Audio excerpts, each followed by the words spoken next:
afternoon. Thank you so much for joining us for this live special report. We have the latest details on the attempted assassination of Senator John Hoffman and the assassination of Speaker Emerita Melissa Hortman. Governor Tim Walz is calling this a politically motivated attack of these two DFL legislators, and the suspect is still at large with a manhunt underway. Here's what we know so far. Both lawmakers were in their respective homes in Champlin and Brooklyn Park. Someone posing as a law enforcement official showed up to Senator Hoffman's house with police lights on and wearing tactical gear. This happened overnight in the very early hours, around 2 a.m. we're told. That gunman fired multiple shots at the senator and his wife, a total of 11 shots fired between the two of them.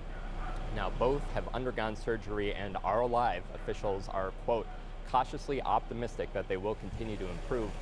Police learned of the situation, arrived on scene, and immediately called for ambulance services. They then thought about the possibility that others could be in danger. Police proactively went to Speaker Emerita Melissa Hortman's home. Upon arrival, found a police vehicle with emergency lights on.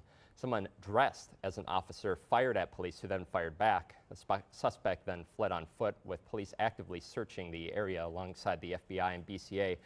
Unfortunately, Speaker Hortman and her husband did not survive their injuries.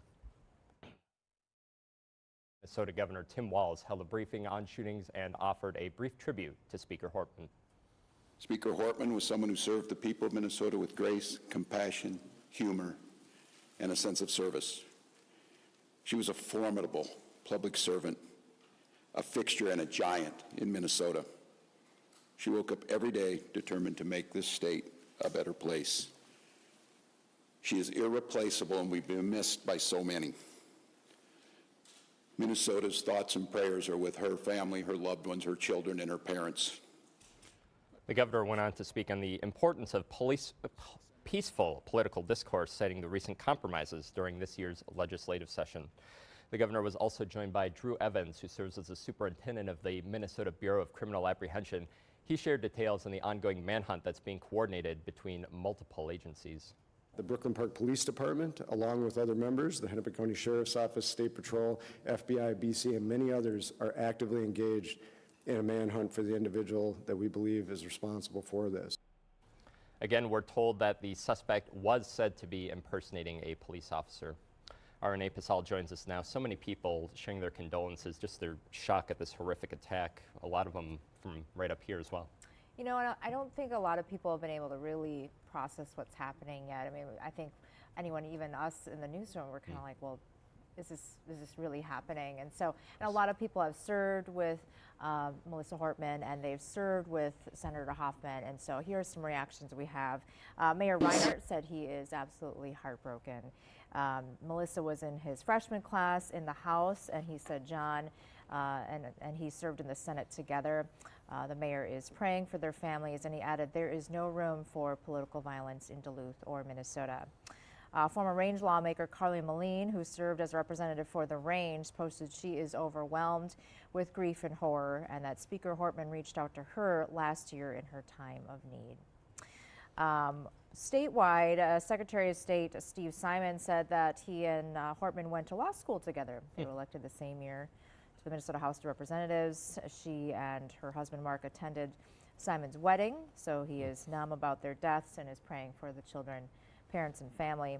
And U.S. Senator Amy Klobuchar said Ms. Hortman was a good friend. We started in politics at the same time, and she still remembers the two of them going door to door in her first legislative campaign. And one of the first statements to come in was from Speaker Lisa Demuth from Cold Spring, and she did add more, saying devastated by the loss going on, respected by everyone at the Capitol. She battled fiercely but never let it impact the personal bond that people develop. I mean, there was a lot of acrimony down there this session, but everybody ended up coming together and they figured it out. And it was just a week ago, barely a week ago, that special session wrapped up. So I think a lot of people are going to have a hard time digesting what just happened. Yeah, absolutely. And there's just a lot of, you know, like the governor said, it's really about the peaceful political discourse. You know, like you said, a lot of acrimony in the last few weeks in the session, but they're still able to come together, get a deal done. So that just kind of shows, you know, no matter how far apart on the political spectrum, it just has to be peaceful. And it just seems like it's so long ago now that was happening, and now we're facing with this huge loss for Minnesota. Yeah, absolutely. I mean, it's a lot of people, I feel, with, such a long career, maybe felt like they knew her. She personally, she actually came to my 4th grade class down the cities and Oh my gosh. read to us. So You remember that? No, yeah, well, I'm I do sorry. remember that. Yes, it's a tough time. Very hard. Thank you so much, Renee. Trust in law enforcement is a significant concern here as someone pretending to be a police officer carried out this heinous assassination. Law enforcement have provided increased security for other members of the Minnesota Legislature. The Brooklyn Park and Champlin communities are currently sheltering in place. Brooklyn Park police say they are solely approaching people in pairs, and if someone in the area is approached by a lone police officer, they are advised to call 911. Remember, that suspect was posing as a solo police officer. And as we've said, the suspect remains at large, and the manhunt is currently underway. According to the shelter-in-place alert that was sent out, the suspect is described as a white man with brown hair. He's wearing black body armor over a blue shirt and blue pants. Police still consider him armed and dangerous. Well, to recap the major points of what's unfolded over the last 10 hours, State Senator John Hoffman and his wife have been shot and are in critical condition, but did survive.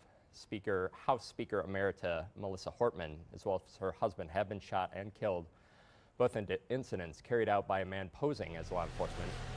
This started around 2 a.m. at Senator Hoffman's house, where a man with police lights and tactical gear arrived at his house, shooting the senator and his wife 11 times between the two of them. The two of them are out of surgery and are recovering.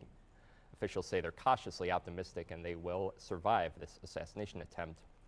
Sadly, only about 90 minutes later, officers arrived on scene at Speaker Hortman's home to find a fake police car and the man posing as law enforcement. Gunfire broke out between him and the police. The suspect then fled out the back door. He remains at large, and the local police, the Bureau of Criminal Apprehension, and the FBI are all currently involved in this massive manhunt. As developments continue, we will keep you updated. Stay tuned to our website and mobile app for the latest news. The governor is asking Minnesotans not to participate in No King's Day in light of today's events. We thank you so much for joining us for our special report. More details on WDIO News at 6 and 10. Thank you.